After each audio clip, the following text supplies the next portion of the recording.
उत्तर प्रदेश के अंदर दंगे हुए और सरकार ने डिसाइड कर लिया कि मुआवजा एक ही धर्म के लोगों को मिलेगा। कौन सी पार्टी ने किया था? हमने तो नहीं करा। कौन थे वो लोग? देखिए मुस्कुराहट आ गई है चेहरों पे, समझ गए हैं सब। 2011 में सुप्रीम कोर्ट को कहना पड़ा कि आप कैसी सांप्रदायिक सरकार चला रहे हैं कि दंगों के आरोपी एक विक्टिम्स का कॉम्पनसेशन एक धर्म विशेष को देंगे। सरकार ने कदम पीछे किए, उन्होंने कहा ठीक है हम सबको देते हैं, माफी मांगते हैं, एफिडेविट दिया सुप्रीम कोर्ट में। एक प्रदेश का मुख्यमंत्री, फिर से पार्टी नहीं बोलूंगा, आप समझ जाएंगे सब, मुस्कुराहट आएगी चेहरे पे। एक प्रदेश का मुख्यमंत्री विधानसभा में खड़े होकर के कहता है कि 6 महीने में जब से हमने सरकार बनाई है 254 दंगे हमारे प्रदेश में हुए, ऑन रिकॉर्ड विधानसभा के पटल में कहा। कौन सा था वो मुख्यमंत्री? क्या इस प्रदेश में बहन बेटियां सुरक्षित थी? स्कूल कॉलेज की बात आज बहुत याद आ रही है। उन आंकड़ों पे तो जितना मर्जी आप चाहिएगा बहस करेंगे। 60,000 करोड़ का बजट था इनका, 1 लाख करोड़ पार हो गया है जब ये सत्ता छोड़ करके गए थे। उत्तर प्रदेश के अंदर, देश के अंदर डबल एजुकेशन का बजट, पर बहन बेटियां स्कूल कॉलेज नहीं जा पाया करती थी। उनकी आबरू पर हाथ डालने वाले गुंडे माफिया सड़कों पे घूमा करते थे और आप जा जाके फतिया पड़ा करते थे। किसके लिए?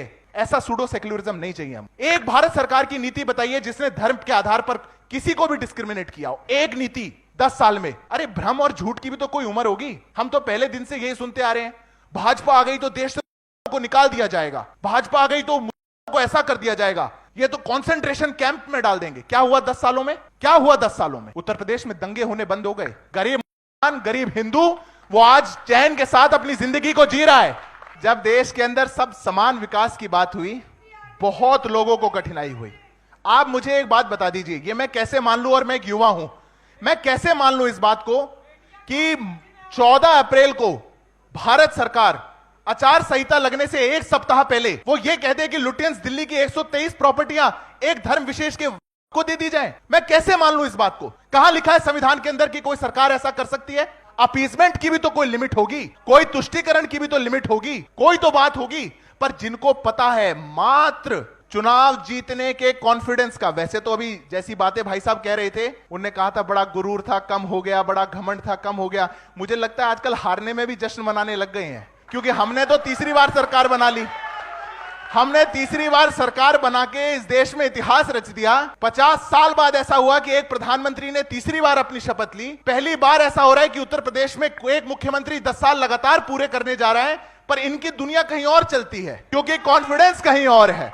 और इनकी जो दुनिया जहां चल रही है, उस कॉन्फिडेंस को लोगों ने बार बार नकारा है। याद रखिएगा, हम 50 साल से सत्ता में नहीं थे, जनता हमको बैठा रही है 10 साल से 15 साल। कारण है उसका। ऐसा क्यों है कि पिछले 10 सालों के अंदर, कांग्रेस के हमारे साथी बैठे हैं, 10 सालों के अंदर कांग्रेस पार्टी की एक सरकार किसी एक प्रदेश में रिपीट नहीं हुई। क्यों होता है ऐसा? और भाजपा जहां जाती है बार बार रिपीट होती है। भाजपा जहां जाती है, क्योंकि ये लोग जहां चुन के आ जाते हैं एक बार, जनता इनको वापस देख नहीं सकती। लूट खसोट क्या हुआ हिमाचल में, क्या हो रहा है कर्नाटक में, इकोनॉमिक पॉलिसी उत्तर प्रदेश में याद आ रही है। कर्नाटक के अंदर बेंगलुरु की सड़कें साफ होनी बंद हो गई। निगम ने कह दिया पैसा नहीं है, कह करके आए थे कि फ्री सबको बस सेवा देंगे, महिलाओं को सारे बस के प्राइस बढ़ा दिए। सरकार बनते ही 1 साल के अंदर 1200 किसानों ने आत्महत्या कर दी। पर विपक्ष में अच्छी अच्छी बातें हैं, क्योंकि सत्ता आते ही तो सब कुछ लूट खाएंगे, ले जाएंगे, अपना घर भर लेंगे, किसी को नहीं देखेंगे। ये जो विचार है, जनता ने इस विचार को हराया है। इसलिए भारतीय जनता पार्टी को इस विकसित भारत के नारे को हमको मजबूत करने का काम किया और हमको वोट दिया है।